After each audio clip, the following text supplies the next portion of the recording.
from left to right, just say who you are, who you represent very quickly, and then we move on to the discussion. So, good morning, everyone. I am Alexandre Strel, and I'm working at the University of Namur and the think tank CER.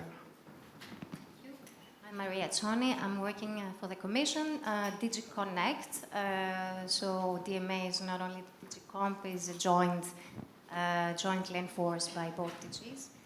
So here I represent DigiConnect and DigiComp together. Jérémy Jourdan, I'm a partner at Girardin Partners, and just joined the firm in September, and before that I was working for what we call in this forum a business user, Schibsted marketplaces, and so I will be coming to this panel with the mostly with the perspective of a business user and less with that one of a lawyer. Good morning, everyone. I'm Alexandre Viard. I lead the enforcement and competition work at BEUC, and I will bring the consumer perspective. Great, and I'm Javier Espinosa, Europe Executive Editor at the Capital Forum, and apart from being a news outlet with agenda-setting news, we also want to be a platform for great conversations. And so today I've been following actually the DMA since it was a draft, Christmas, I think 2019, just before COVID, so it was an interesting time to be covering the DMA. And here we are 2 years later, and I want to start with Maria from the perspective of the Commission to tell us, just give us a sense, a compass, a map of where we've been, where we are, and where we're going from your perspective.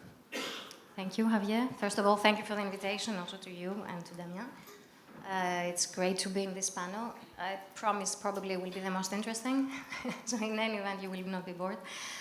A few words about the DMA. We're talking about a landmark actually regulation. It's designed to ensure the fairness and contestability in the digital markets. It targets very big online platforms. We call them gatekeepers. Why? Because they hold actually the key to the digital doors. What do we want to achieve? We want to keep these doors open. We want them to be open. We want them to keep them open. We need to have them open to innovation, have more opportunities for the businesses, more choices actually to the users. And how do we do that? We have very clear rules, do's and don'ts. Gatekeepers know what they need to do, what they shouldn't do. It's a forward-looking regulation, so this is the innovative side of it. We're not looking so much at the past, but we need to make sure that we get actually the bad practices before they become very big issues, and this is the very big difference with competition law. Where do we stand? First of all, of course, I wasn't in the DMA when the talks were in the making. Actually, I was following it from a communication perspective, but it was actually December 2020, just between lockdowns or something like that. Beautiful days. But then, so DMA started applying in May 2023.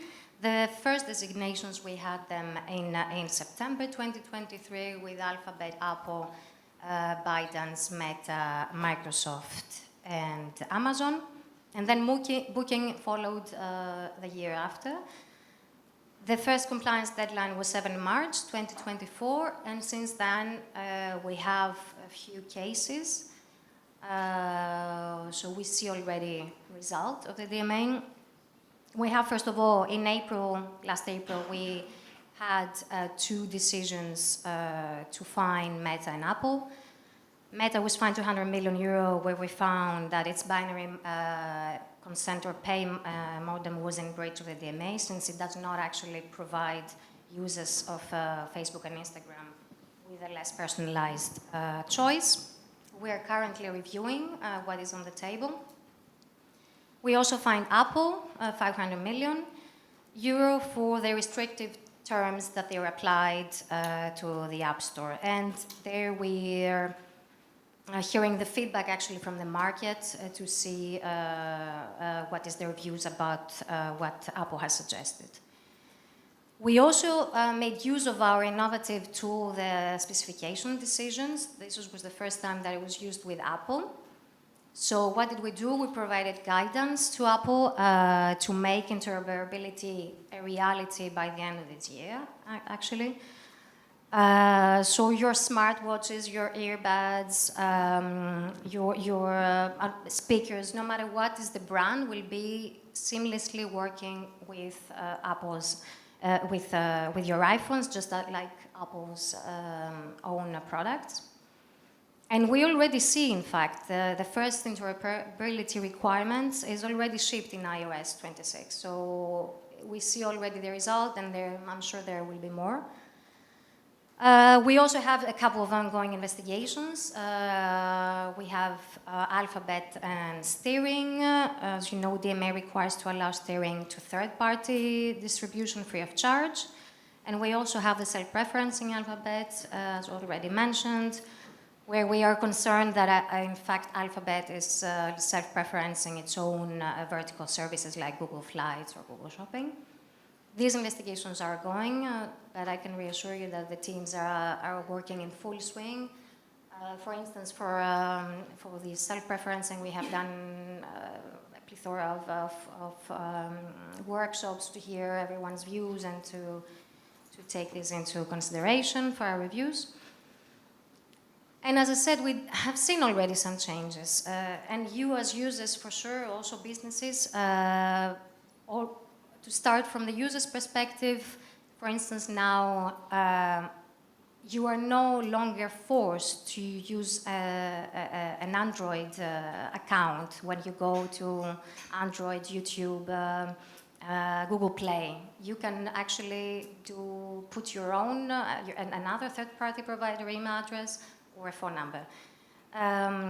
Also, I'm sure you all got the message at one point at your mobile phones to choose your web browser or your search engine, and these are the choice screens that we see in the devices. Also, users now finally take back their control of their data. We know how important it is. It's called the new oil, not randomly called like that. It's super important, and it's now, as users, we can say no actually to the combination of our data across the one gatekeeper's different services. So it's really crucial. And we also have seen changes from the business's perspective. For instance, the choice screens that I mentioned, we also get great benefit out of it because they see their services, their browsers, and their search engines to get a lot of traffic out of that. Also, for the first time, developers can offer alternative app stores on iOS and iPadOS. So they contest Apple's own app store. And let's not forget about hotels. Now they can set their own prices, their own conditions on their website or other websites besides Booking. Also big change. So these changes, alongside, of course, with the changes that I mentioned earlier on interoperability, they are changes that they were achieved through regulatory dialogue, through a lot of meetings, a lot of discussions, and non-adversarial, let's say, investigations. And that was a big, let's say, win-win situation where, because you get the results faster than, of course, a full-blown investigation. We see the challenges, of course, ahead of us. I'm wrapping up. We see AI, emerging technologies. That's why we also have the DMA review. Some of you have already contributed, I'm sure, and thank you. Yeah, it's looking forward to the rest of the discussion. Very good, and we'll get to the challenges, I'm sure. But Alexandra, you represent consumers, and there was a long list there from Maria on how the DMA is actually improving the life of businesses, but also of consumers. What's your assessment of where the DMA is today? Yeah, thank you, and thank you very much for the invitation this morning. You know, just before the conference starts, I was having a coffee here, and I thought it's a very nice venue, very nice setting for this event. And we are in the middle of the clouds, looking Yes. around you. And I think it's a very good image when it comes to the DMA. Beautiful Brussels day. Yes, we are in the middle of the clouds, but you can see shapes, you can see houses, you can see churches, you can see the horizon a bit. It's coming. And I think it's a very good image when it comes to the DMA. So it's really how you look at things. Do you look at the things, it's a tale of half full or half empty glass. We as consumer groups, to be very clear up front, we see the glass as half full. You see sunshine around We it. see sunshine. We are optimistic, indeed. So just before jumping into what the DMA has achieved in 18 months, let's look at the situation pre-DMA. Where do we come from? We came from a world where the asymmetries of powers between consumers, SMEs, and gatekeepers were huge, and they are still today. We came from a world where gatekeepers could dictate to consumers, to Europeans, how to search information online, how to use search engines, and so on and so forth. This was the situation before the DMA, and the DMA marks the end of this period. So, okay, it takes time. We are not there yet, but we still see good progresses. And you named a few. We have more access, more choices for consumers. So Gmail no longer tied to Google accounts, alternative payments options for iOS users are among the concrete benefits for consumers that we see already now. But again, DMA is a tool. It's a tool today to rebalance the huge market asymmetries between gatekeepers and SMEs and consumers. What's the strongest sign that you see of this rebalancing? First, one of the strongest signs is the work of consumer groups now, embracing, really using the DMA as a tool, making submissions to regulators, going to court, using the DMA to make it work on the ground. And actually, I was very interested when I read the decision of the Australian judge a couple of weeks ago. It shows that the DMA was even influential from the other side of the world, because the DMA turned out to be quite influential in the decision of the Australian judge. It was a case Epic against Apple and Google. So I agree. It's not bright, as you can see outside. We are not there yet, but we are making good progresses. And I hear sometimes that surveys says that consumers are not happy, but we should not forget that there is a high level of non-compliance from gatekeepers today. Still, we are dealing with half-cooked dishes, and I have a friend in the room used to say you cannot judge, you cannot really judge a lunch just based on 2 or 3 half-cooked dishes. It's really true. Let's have the same event in 2 years, and we could have a real discussion. So it's really the beginning. We see the glass as half full, and let's give the DMA a chance. It's really a tool that we can use to rebalance the current situation. I love the optimism. That's really good for the morning. Jeremy, I'm curious, and I think it would be great for our audience if you give us, I know that you have changed roles recently, but you've been following the DMA from your previous role at Shifted as we can call it not a big tech, right? So a challenger to the establishment. So I'm curious what your experience has been. Yes, so Alexandre sees the sky blue. I might say I see it probably more cloudy, and I think my glass is kind of half empty, I would say. So, from a business user perspective, I think, so first of all, we need to give the instrument time, right? We heard from Ian this morning that things take time to fall in place. It's the same with the DMA. We will only be able to judge it in so many years, and I suspect in so many iterations. I think the first iteration of the DMA is probably imperfect, and the second one will be better, and maybe the third even better. I think from a business user perspective, we need to look at it from, the objective of the DMA, right? It's another thing that Ian reminded us this morning, is competition law has often been driven by purposes. In the early days, it was market integration. Then, it became more focused on competition. Here, we're talking about fairness and contestability, right? So from the business user perspective, this is how you have to look at it. Now, has this reached, equilibrium yet? I think far from it. Maria gave us some example of things that have been achieved and worked, but I can give you other examples where things have not been achieved and haven't worked. In my past life, I was following mostly two investigations. The first one was about Google Shopping, the other one and self-preferencing, and the other one was about app stores, and in particular the Apple case. I think those cases have progressed very well, and I'm very grateful to the team of the Commission, which I know is working extremely hard. But if you think about the outcome, I think we're very far from having achieved what the DMA was seeking to achieve. Right? I think we're still looking at Apple terms for the App Store, as Maria said.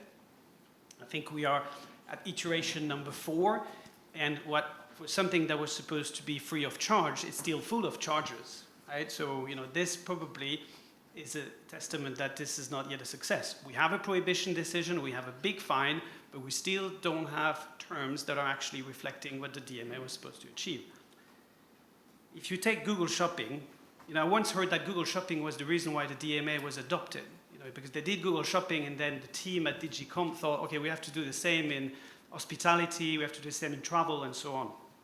So let's find a tool that actually addresses this issue horizontally. And in fairness, this is what we've been doing under the DMA for the past 2 years. The discussions around self-preferencing in Google Shopping have not been just about the comparison shopping site, but they've also involved hospitality, they've involved travel, and so on.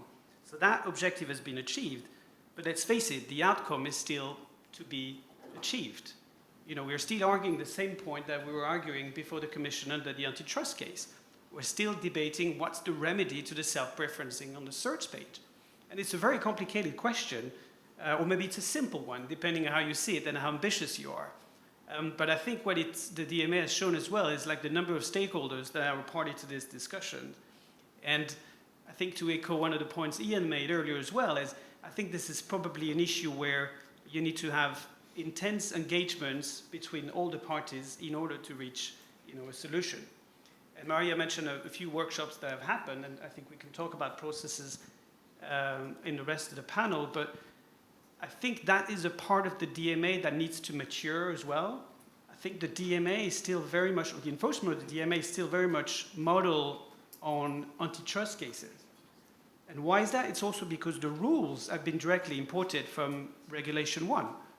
We have a very similar process under the DMA that we had under Regulation 1. So no wonder that the process is, at least in some cases, quite adversarial. And I have no financial interest in pizzerias in Brussels, but what Ian said earlier about being locked in a room for 6 weeks with various stakeholders eating pizza and reaching a good outcome is maybe something that Maria and the rest of the team should think.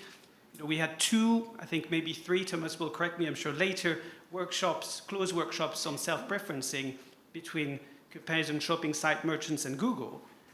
I think each of them was a day long, and there was no pizza, and there was no outcome in the end. We're still struggling to find what's the solution to it. So maybe we need 6 weeks in a hotel room with pizza, and then we'll get to a better outcome. Very, very good. Just a quick follow-up question on that before I hand the floor to Alexander.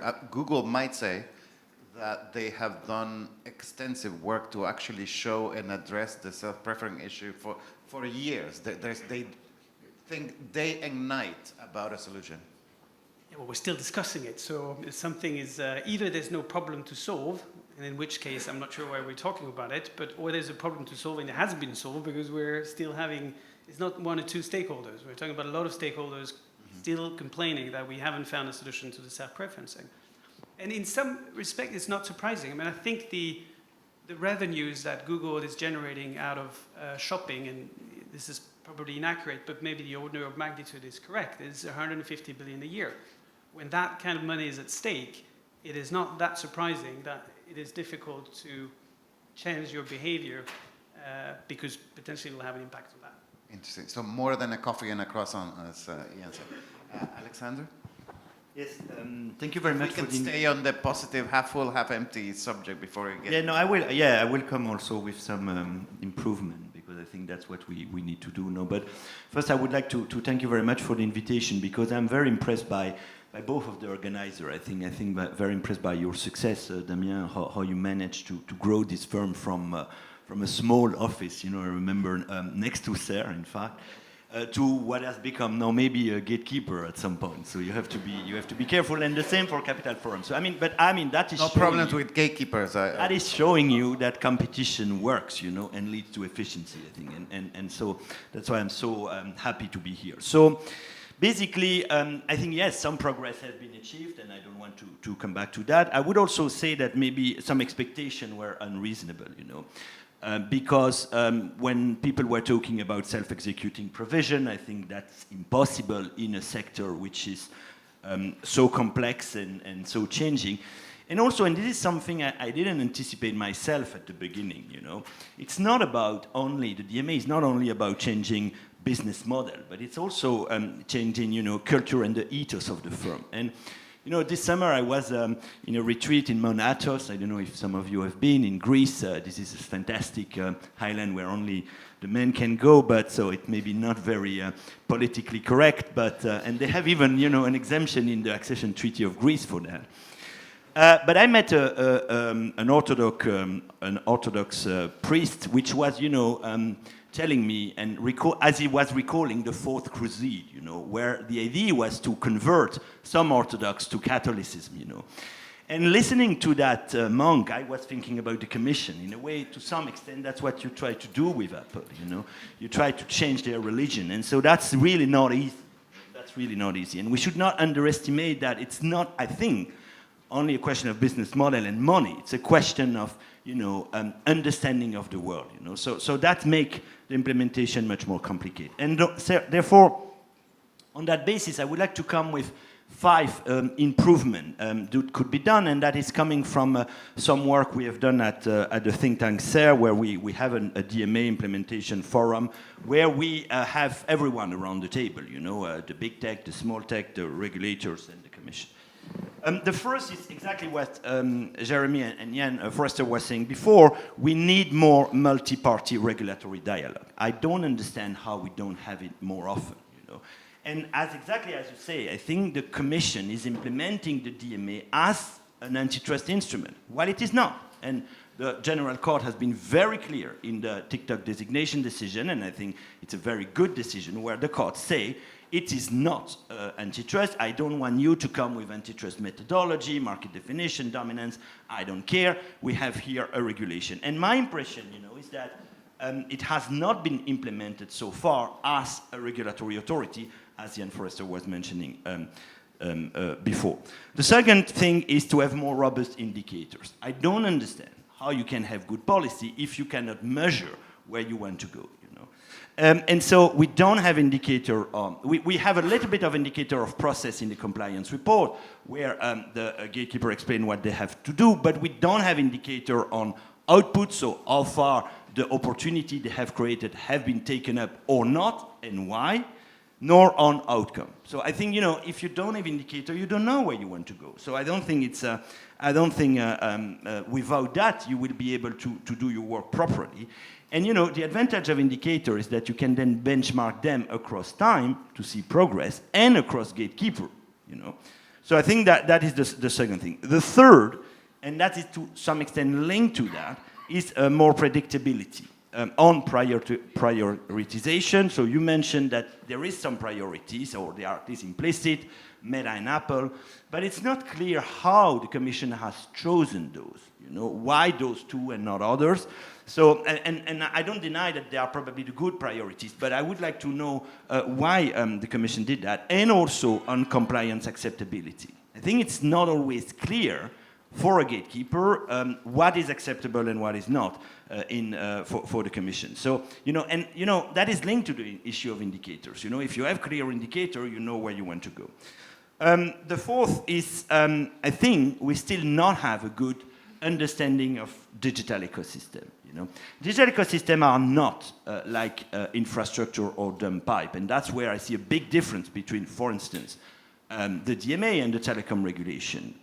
Because, in a telecom infrastructure, I know the telco don't like that, but basically what they manage is dumb pipe, while a gatekeeper do not manage a dumb pipe, manage an ecosystem with complex governance rule.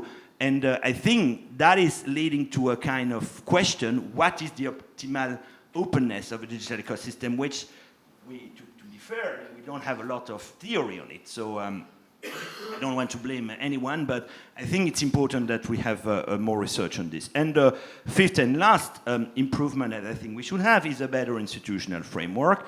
And that is on two accounts. One is independence. So I don't necessarily agree often with Apple, but and I clearly don't agree when they suggest that the DMA should be repealed. But on the other hand, I see their point that the Commission, and there is more and more tension between a Commission which is geopolitical and for good reason maybe, and at the same time a national regulatory, an independent authority. So there is a tension which at some point we should revisit and see whether we should not create independent regulator. And the second and the last is, in terms of institutional framework, is better cooperation among the different regulators in charge of different legal instruments. We have the DMA high-level group, which is, as you know, a network of network, and which is supposed to, discuss the relationship between privacy, between competition, between consumer protection. That's very important, but so far it's not clear to me how far the DMA has discussed concrete case and has allowed, in a way, to have a current policy all over. So, I think the text is good, and, in the context of the review, I'm not sure that we need to change much. But I think it's term of improvement in terms of process, broadly understood, could really improve the effectiveness of this law. And then in 2 years here, maybe we will see even more change. I have just one quick follow-up question, and there's a great list that you have on the point of you talked about acceptability and that it might not be clear to gatekeepers what they need to do. Isn't it the work of 200 highly paid lawyers that work for a gatekeeper to make it not clear? Well, they can contribute to it, of course, but I'm not sure that the lawyers working for the business user are less paid, by the way, but maybe that's their work. But at the end of the day, the arbitrator is the Commission and ultimately the court. And my impression, we had several interviews in the context of One Cell project, and one thing which was interesting, we interviewed gatekeeper, business user, as I said, and everyone, they were all in the same line, is that it's not clear what is a good compliance solution. In some cases it is, but in many cases it is not. Why? Because there are a lot of trade-offs. We were talking about Google search. We know that there is a trade-off between online travel agencies and independent hotel and so on. And so, at some point, it's the regulator, and as Jan Forrester was saying, the regulator, they have to listen to both sides fairly and then make a decision,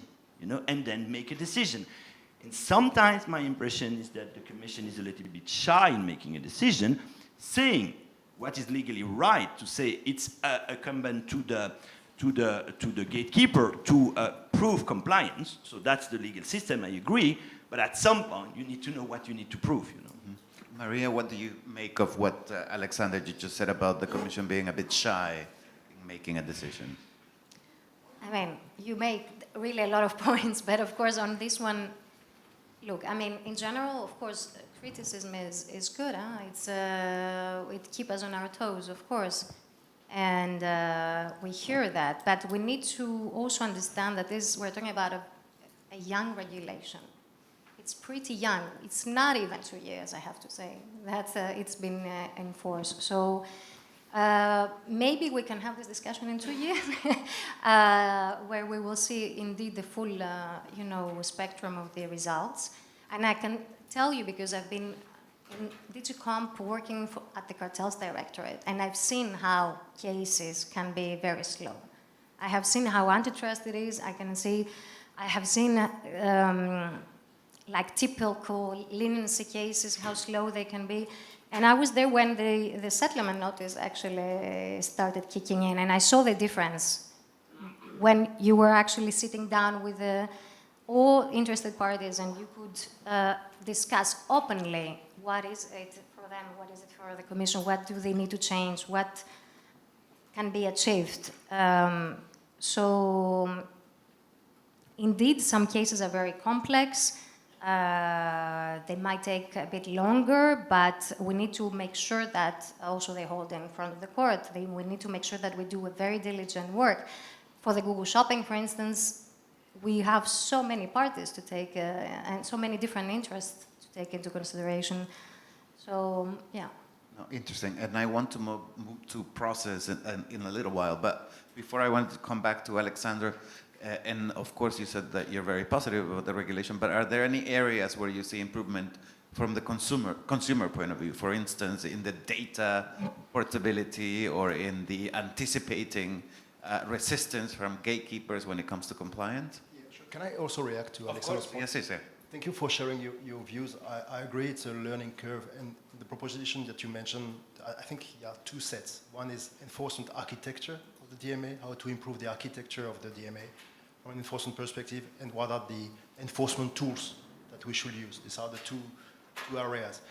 Also the broader picture, this is not only relevant for the DMA, also for other pieces of EU legislation. We have exactly the same discussion. So it's broader discussion what efficient enforcement means today, regardless of DMA or whatever. It's a broader discussion we should all have. I agree, any ideas to improve the enforcement of DMA is worth considering. What we don't want to see, consumer groups, is gatekeepers using the nitty-gritty procedural details to slow down compliance, to slow down processes. This is not what we want to see. So anything to make enforcement more efficient, fine, but not giving new tools to slow down processes. Regarding your question, sorry. Perfect. Two areas of improvement for the future. I think AI is definitely one important topic.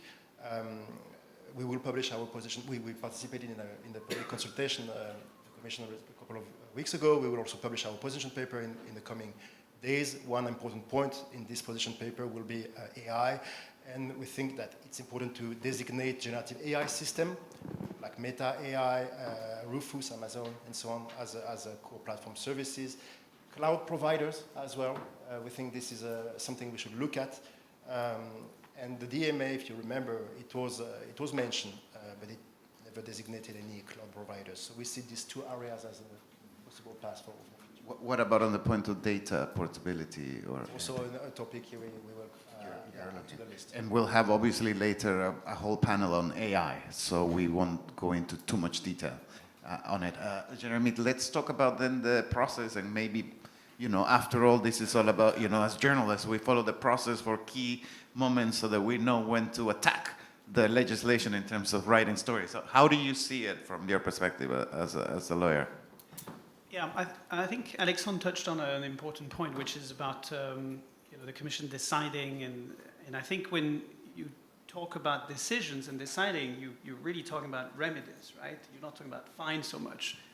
And I think this is really a change of paradigm that we have to have under the DMA, which is the focus should be very much about solutions. It should be about how you craft a remedy that works as opposed to a big fine to make the Commission look good, which in a way is what we've seen in the last the 10 years preceding the DMA, as Ian reminded us, right? Fines going higher and higher and higher.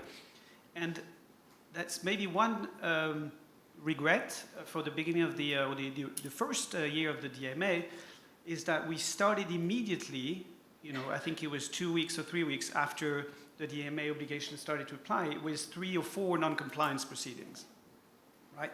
If you remember, Madame Vestager just announced 3 or 4 weeks, end of March 2024, that she was opening proceedings against, or 2023, 3 or 4?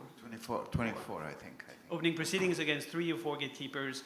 And then, of course, the clock starts ticking because the DMA says, ideally, we need to have a decision within a year, right? So you're sort of immediately putting yourself in some trenches. If you think from the gatekeeper's perspective, it's like, okay, this is a good old antitrust case, just like, let's arm up, dig our trenches, and then just, throw grenades on the Commission and vice versa. Now, I was not in the discussions between the gatekeepers and the Commission in those proceedings. Maybe Thomas and Maria will tell us those were friendly, but as a lawyer, I can imagine when you're being prosecuted for non-compliance, it gets adversarial very quickly. You mean a friendly conversation about multi-billion euro fines? Right, for example. So, and I think the DMA should be about something else. It should be about putting people together in a room, discussing, okay, how do we implement that law? Because that law is there, and how do you take different interests into account?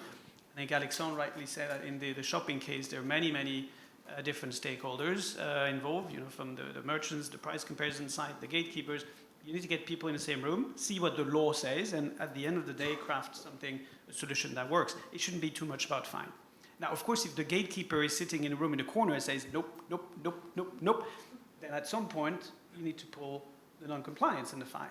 But if I had to, if I'm reflecting on, the first years, I would have probably liked better that, March 2024 and maybe April and maybe May, 6 weeks in a row, people get in a room and try to see what's the problem and how can we solve it.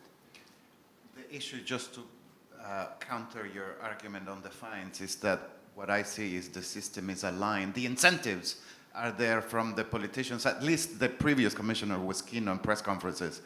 This one a little bit less so, but the incentives are there for the commissioner to go on stage, for the journalists to hit the homepage, and unfortunately, editors just, like goldfish with short attention span, react to big numbers. So, how do we counter? And also for the commission, it looks good. I don't want to speak on behalf of the commission. Sorry about that, but, Yeah, but that's because your culture and the Commission's culture and probably the officials' culture has been shaped by 20 years of antitrust enforcement. So the culture needs to change. But if you're sitting outside a closed room where 30 people are discussing and waiting for the white smoke to come out and say we found a remedy, you'll make a big headline with that, right? It doesn't have to be a fine. It has to be something coming out of it that's effective that people are expecting and so on. But I think, unfortunately, the culture is still marked by antitrust enforcement and that of fines. But this is something that time will fix. I see Alexander 1 and then Alexander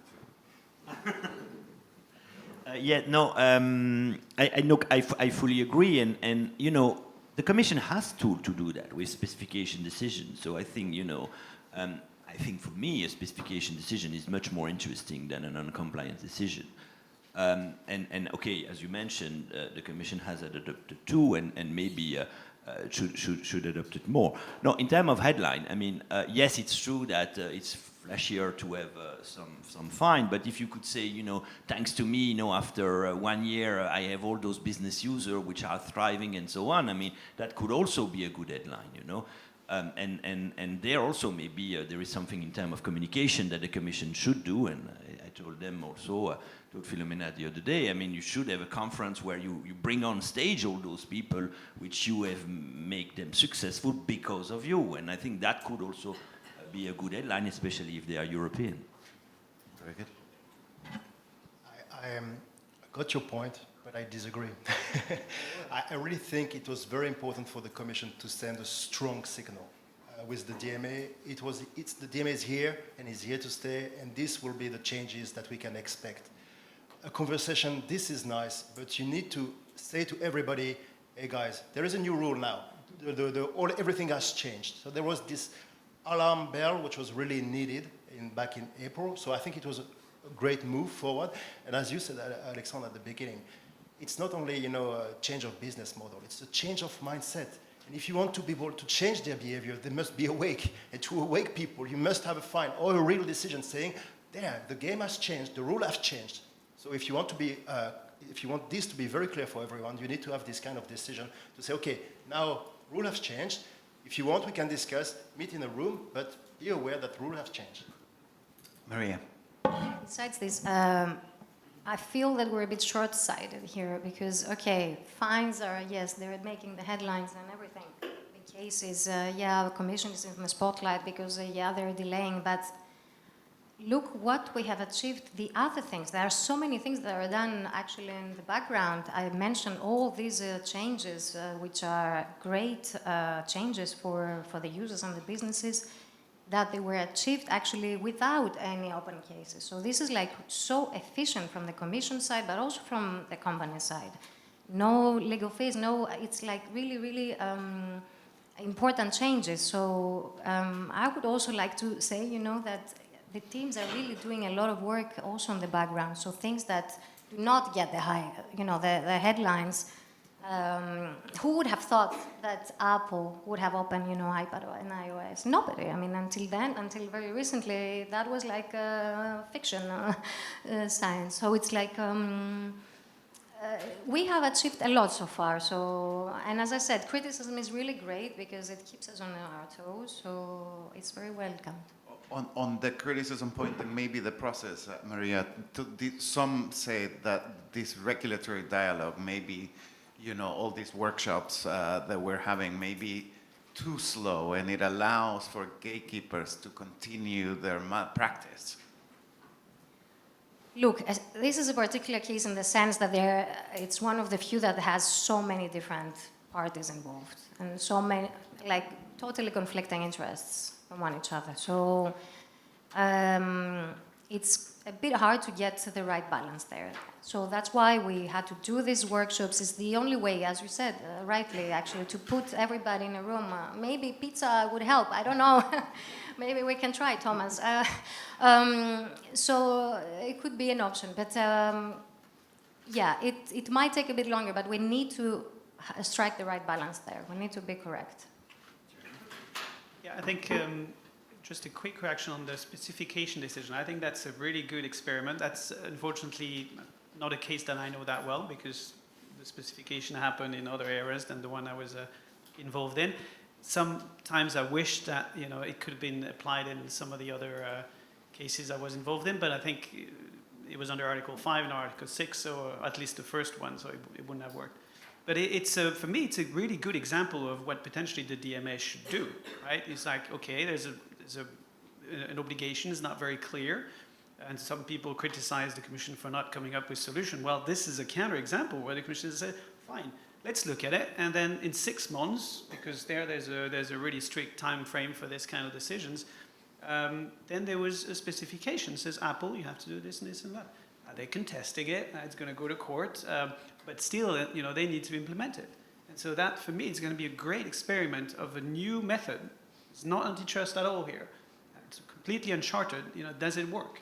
Especially with a reluctant gatekeeper, right? So I think that's really one to watch and to judge maybe in a year or two. Very good. Alexander, are you at BEOC doing anything in terms of measuring consumer satisfaction or thinking about how to measure whether the DMA is working or not? Keep an eye on evidence from the field. Try to see the changes, the positive and the bad changes for consumers. But this is a learning curve, so we are monitoring the situation indeed.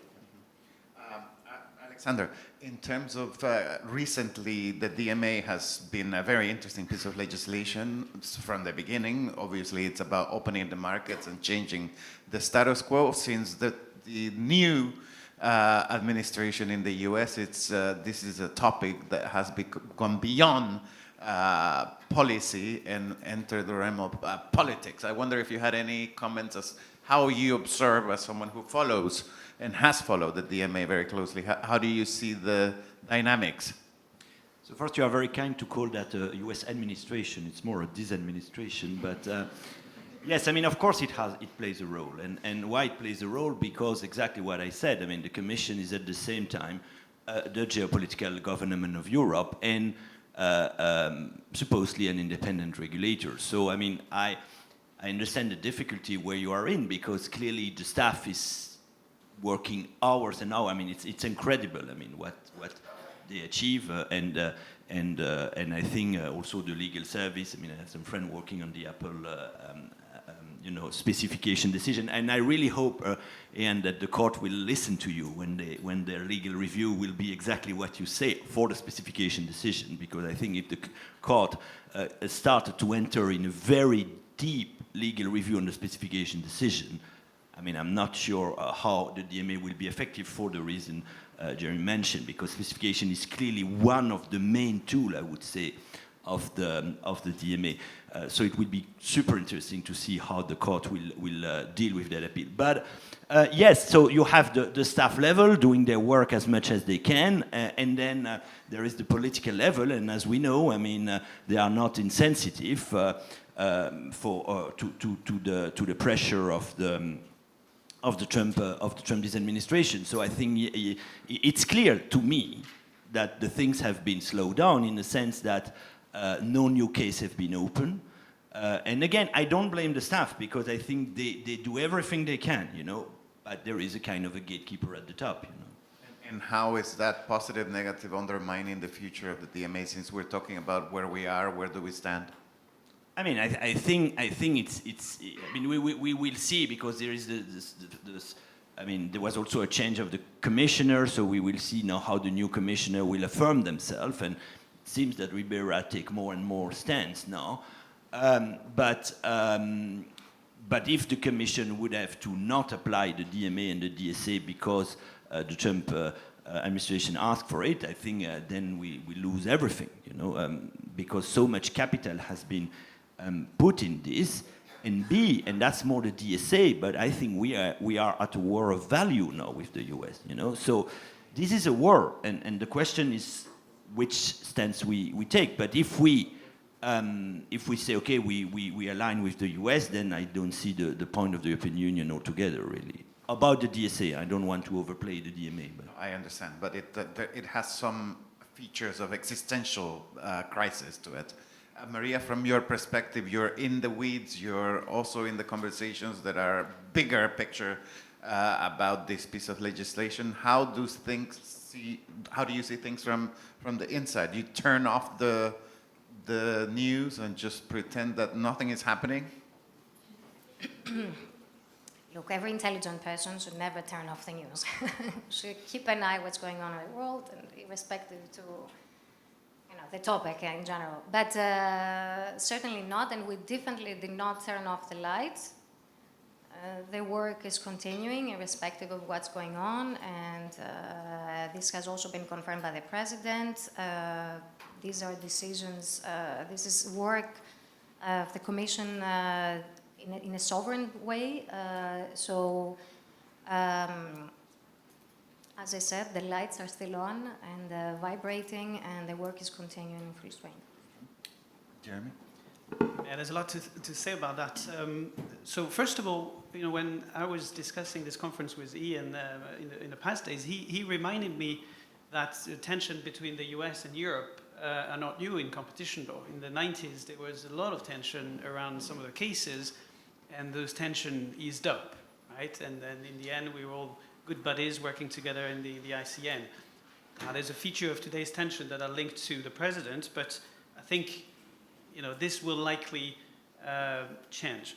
And that you mentioned the ICN also translates in some of the interactions that we have seen in Edinburgh when American officials descend on Europe. Yeah.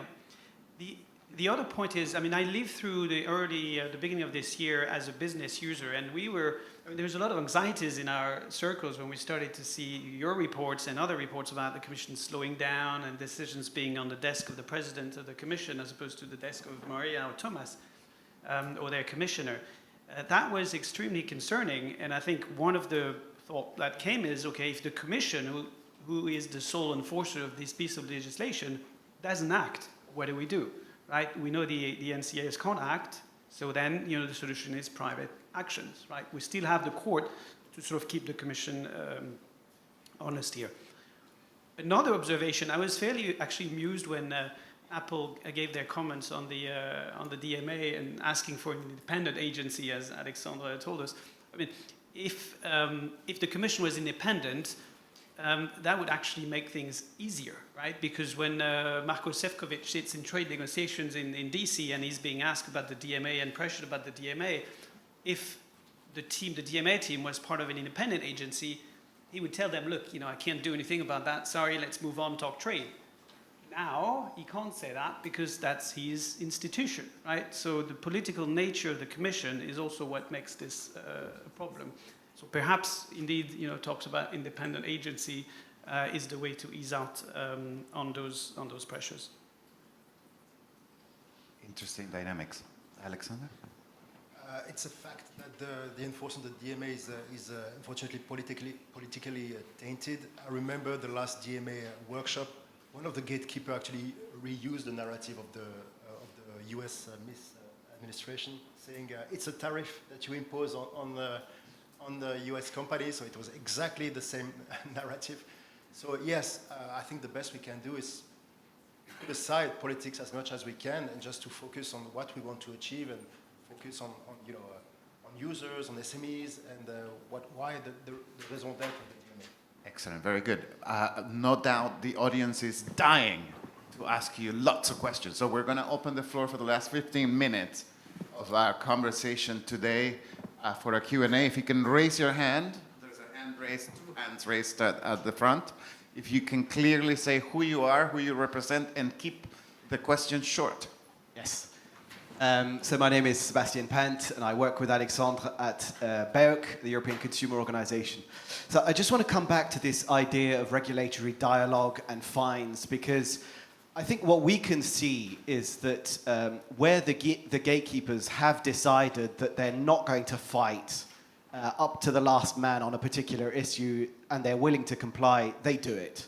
Take the Apple browser choice screen. Well, it took several iterations. The Commission had to push. There was regulatory dialogue, but what we have today is pretty good. On the 5.4, the steering obligations, on the other hand, it's pretty clear that Apple has decided to fight until the very last man standing. So I just want to ask the panelists, at what point do you not impose a heavy fine on Apple for its clearly non-compliant behavior and decision to fight until the last man? Thank you very much. Maria? Look, I mean, these are, we need to look at them at a case-by-case basis, in fact. Every case is different, every gatekeeper is different, every stake is different, so I cannot give you any specifics, of course, because that would divulge too much. I would only stick to the fact that we need to see the different dimensions and the different elements of each case. Anyone else wants to take that question? Jeremy?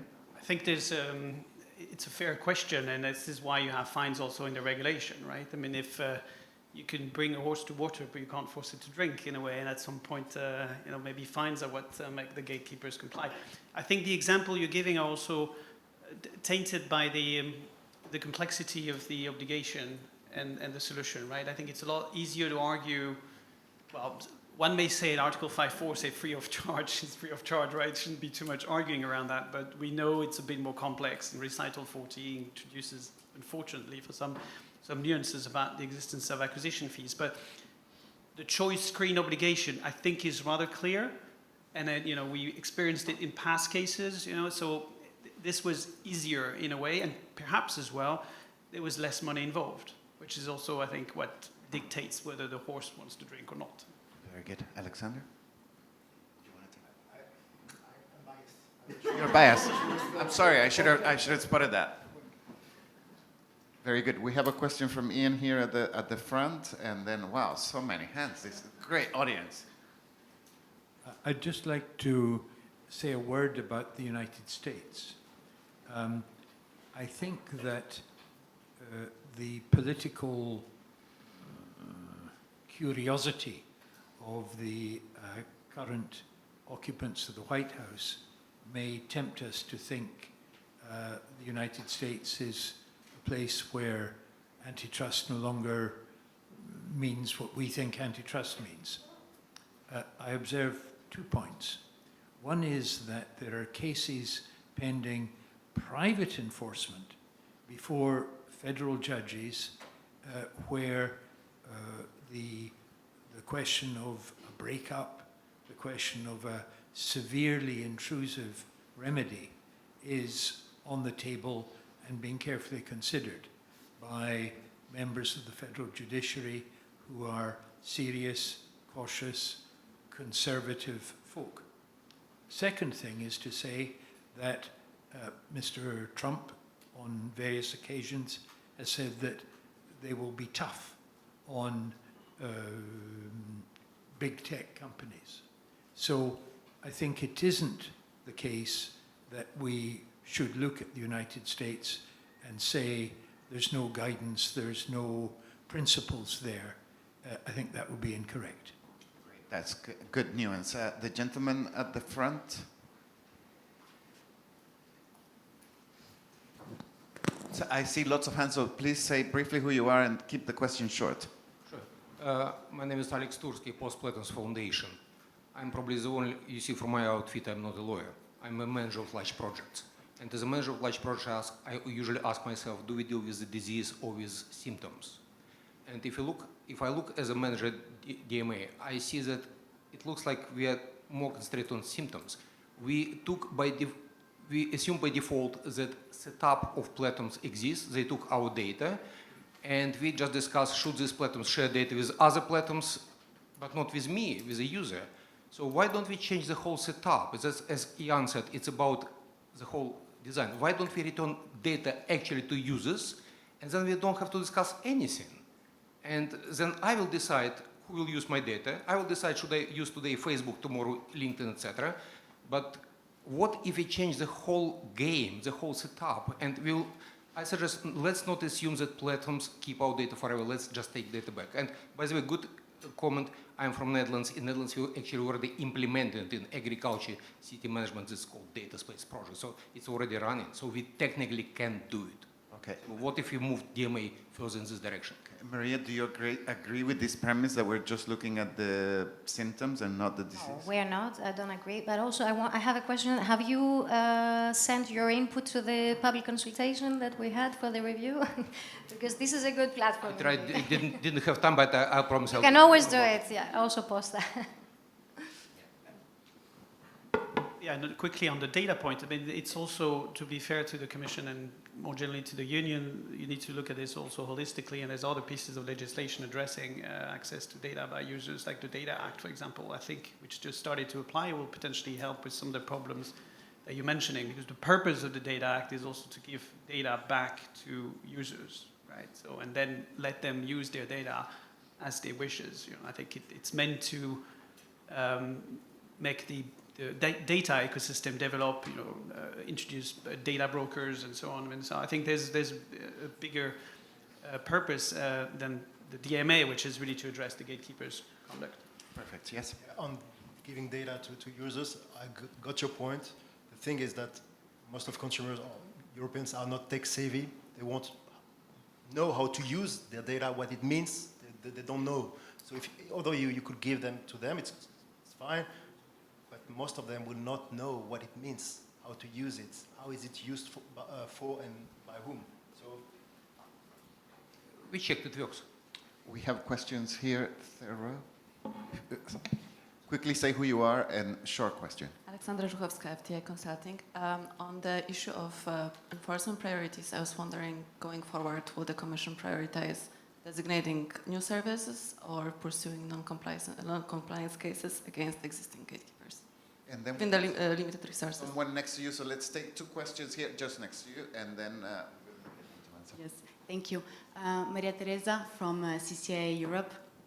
So appreciating that indeed the DMA is a new legislation, there are new reports that are showing how the DMA has had also unintended negative consequences on consumers, European businesses, and that, as mentioned by the colleague Alexander, there are also procedural difficulties in complying.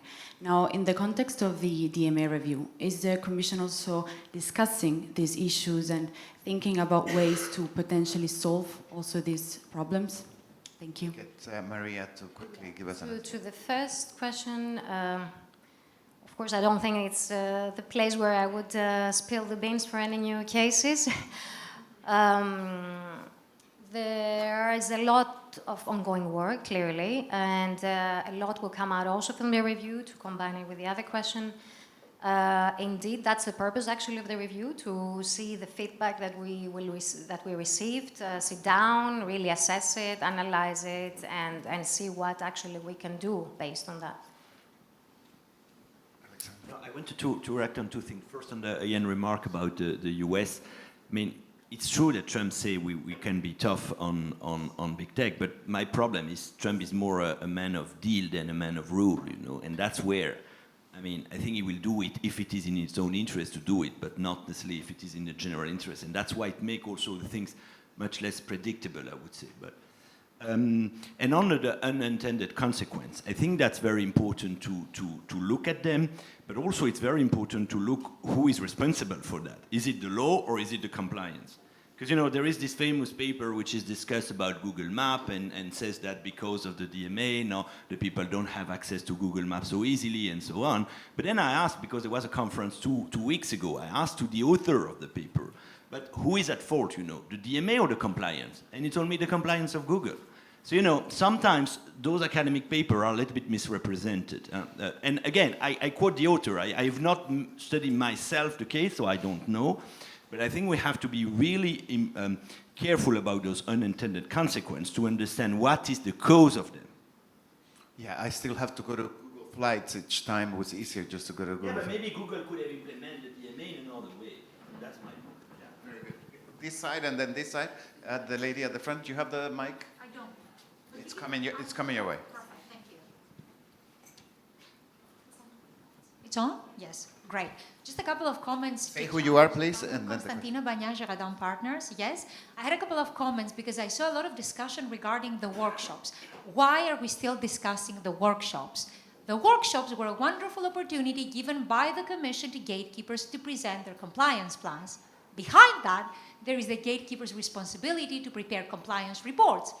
Last time I checked, the compliance template says, if you gatekeeper wish to engage in, for example, A/B testing, in changing your interface to comply with the DMA, you need to engage with all affected stakeholders, including business users and end users, and you need to make sure that this input that you get, the feedback that you get, is reflected in the compliance reports. This is where I think we need to improve things, because I have not seen in the compliance report any sort of this feedback being provided, and as far as I know, any workshops organized by gatekeepers to actually make sure that the feedback of business users and end users is actually heard. Just a quick point, another point on fines producing deterrent effect. I don't think that fines will resolve the problem. Fines have not produced a deterrent effect, and billions of euros are indeed croissants and café for Google, if I may add. What I think is remedies will solve the problem. And last time I checked, competition authorities and the European Commission with the DMA can engage in ex post reviews of the remedies they impose on gatekeepers. Ian was talking about the Microsoft case. Yes, we know the remedy hasn't worked quite well, but what have we done as competition enforcers to resolve it? Can I just make one quick provocative Of course, thought? please, yes, very quickly, because we have No, 5 if minutes. If the gatekeeper does not comply, refuses to comply for an X amount of years, one could potentially say, well, we'll ban the service until you comply. For example, the Italian Data Protection Authority banned ChatGPT when protection of minors issues arose in Italy. Just a thought. Just many provocative thoughts. I love it. I mean, I'm not sure what I guess the only question I could pick up from that was the workshops, but great points. Yeah. I mean, I agree with the three. Compliance report is a joke so far. So I don't think we can continue like that. And I know that it's difficult for the Commission to, because I'm not sure how legally they can do, but to me, you can construct a legal construction. I'm sure Gérardin will be happy to help. Gérardin Partners will be happy to help to force to have better compliance report with, again, indicators. I think if we don't have that, I cannot believe that we have. And also on the fine, let's not fool ourselves. They don't care about those fines. And you could see the share didn't move at all after those fines. So I don't think at that level they have any deterrent effect. We have a few. Okay, Jeremy, you want to quickly before I see lots of hands up. Yeah, a quick one on the fines. Yes, because I don't think they were that big and they were not periodic penalty payments. Maybe that instrument, if used, would make the share price move a little more because it's open-ended, right? So it could actually accumulate and be very big. On the workshops point, I think they're workshops and workshops. The ones you're talking about is the one where it's the gatekeepers feeding the audience with something else than pizza, but basically there's a question whether that should happen or not. I don't know. The Commission decided that those workshops were important, probably to give the gatekeepers, a tribune where they could present their compliance report. It probably, participates in transparency of the whole instrument. Why not? I think for me, the most important workshops are the pizza workshops that Ian mentioned, right? The one where you sit in a closed room, no journalists, sorry, Javier, and then you have the business users, the gatekeepers, the technicians actually meeting and discussing the complex issues, right? That's where the food is going to be cooked and hopefully lead to something, right? Very good, very good. Very quickly, on the fine, I agree, but don't forget that there is also private enforcement that would come to the addition. So you have a decision by the authority, then it can be used in the context of private enforcement action afterwards. And at the end of the day, I think the bill can be quite high. So I will not leave aside. Lady here, please, super quick. Super quick. I am Patricia Vidal from Ria Menendez in Iberia. Thank you very much for the panel. I have one question for Maria and one comment. The question is, to what extent is the Commission willing to extend the period for comments to the DMA? I mean, it was a nightmare this summer. I was the former chairman of the Spanish Association for the Defense of Competition, and we have a split in working groups for the merger regulation.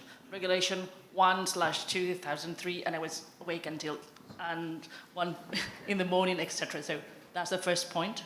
My second point is, why, after so many workshops, the day after the workshops ended, when these compliance programs were established the first time, then we see the Commission opening cases like, for instance, against Meta. What does it mean? Does it mean that all the discussions did not work, or what? Very clear. To your first point, practically, yes, the deadline has closed, but you can always send your submission or your input, of course, to the Commission, clearly. To the second point, I'm not sure I understood, because the workshops were dealing with the Alphabet self-preferencing case, not with Meta. Sorry. No, it was before these infringement decisions were taken, just when they presented publicly their compliance programs, the day after the Commission opened the proceedings, and I thought, well, maybe it's that they have not discussed enough. No, I wouldn't read No problem. anything like this. Okay, let's see if we can get just one last question from the person here, because we have 20 seconds. Hi, I'm Shubhanyu Ojla from DeBrow Blackstone Westbrook. I want to end with a sort of normative question, because across the panel today we heard that the DMA is different from competition law. There was a reference to the TikTok decision that it's a different methodology and it's a new method here. So then why do we see an alignment when it comes to the private enforcement of the DMA rules? Because you see in Germany, they've already modeled the private enforcement apparatus on competition. Jeremy. It's a great question. I mean, it's different and it's not, right? As I said, the procedural rules are the same. So you'd think, okay, this is, at least competition law is an ancestor or an inspiration for DMA. Substantively, you see some issues that are very similar. Take the Google shopping case. This was about self-preferencing, arguably on the motion, but self-preferencing mostly on the antitrust. The same prohibition is in the DMA. It's continuing. It's the same. And you see, actually, interestingly, in court, the claimants against Google are arguing, first there's a damage on the antitrust rules, and then, there's a period that is gray in the middle where arguably there was still an infringement, and then we morph into a DMA infringement, right? So there's lots of connection points between DMA and competition rules, hence the potential confusion. But the court has said, as Alexandre mentioned, that the DMA is a separate regulatory framework when they review the ByteDance decision. They even departed from some of the case law on antitrust. Just an example is, in an antitrust appeal, you can bring fresh evidence that you didn't bring in the Commission case. And in that case, the court said, no, it's different, right? So we see signs of differences, but of course, there are still connections. Excellent. I'm afraid that that's all the time that we have. We have the next panel on the DMA and mobile ecosystems, but just to say that I really enjoyed our conversation today. I hope you also did, and I hope you have a good day.